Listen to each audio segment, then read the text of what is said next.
রাত পোহালেই আমাদের এখানে জগদ্ধাত্রী পুজো শুরু, আর এদিকে এখনো প্যান্ডেলের কিছুই হয়নি বলতে গেলে। তো দুপুরে বাড়ি ফেরার পথে দেখলাম এই অবস্থা।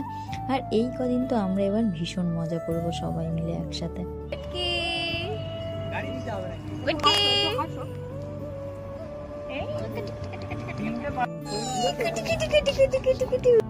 বিকেল হতে না হতেই দেখলাম এখানে ঠাকুর নিয়ে চলে এসেছে। আর এই বছর আমাদের ঠাকুরের প্রতিমাটা না ভীষণ বড়সড় হয়েছিল আর খুব সুন্দর হয়েছে, তো সেটাই দেখতে গেছিলাম।